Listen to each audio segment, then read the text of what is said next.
Oi, gente, espero que estejam todos bem.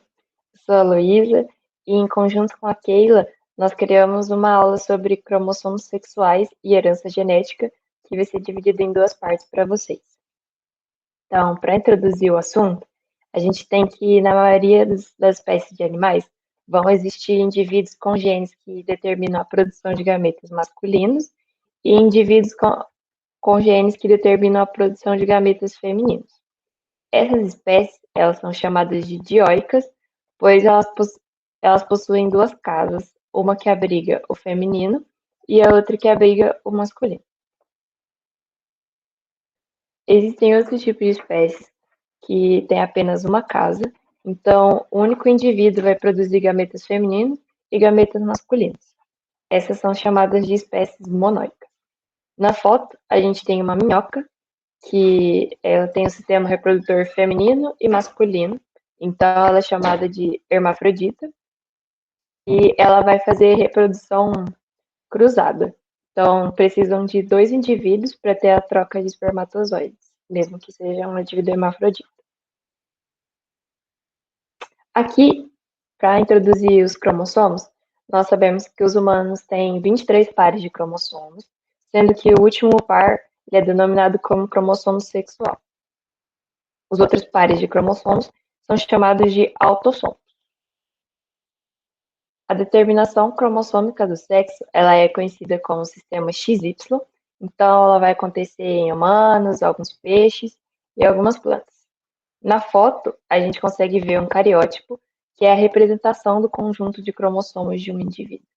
Então, os humanos, eles recebem 23 cromossomos de origem materna, que estão representados em rosa, e 23 cromossomos de origem paterna, que estão representados em azul.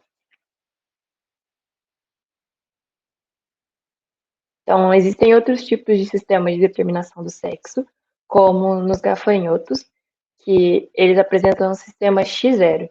Então, as fêmeas elas têm um par de cromossomos sexuais X, enquanto os machos têm apenas um cromossomo sexual X. Então, o zero seria essa ausência de um cromossomo sexual.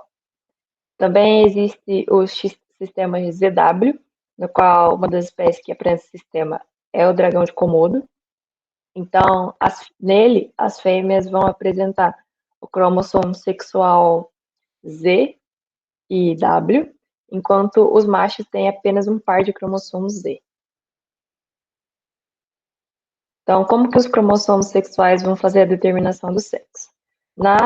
Nos humanos, um indivíduo do sexo biológico masculino vai produzir gametas, sendo eles 50% de gametas com 22 pares de cromossomos autossômicos e o cromossomo sexual X, enquanto os outros 50% de gametas produzidos vão ter 22 cromossomos autossômicos e o cromossomo sexual X.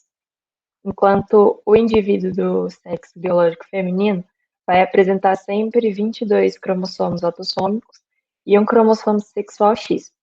Então, a determinação do sexo vai se dar pela combinação do gameta feminino com o gameta masculino.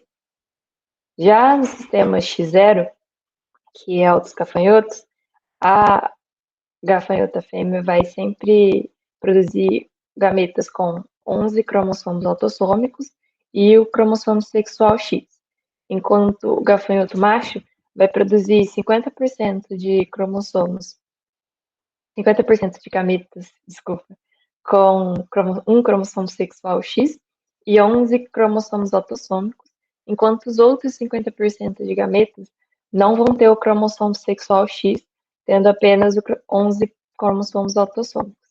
Então, a determinação do sexo vai se dar quando o gameta feminino se combinar com o gameta masculino, podendo ser XX, que vai dar origem a um gafanhoto fêmea, ou X0, que vai dar origem a um gafanhoto macho, com apenas um cromossomo sexual. Então, é isso. E agora vem a segunda parte para vocês sobre herança genética.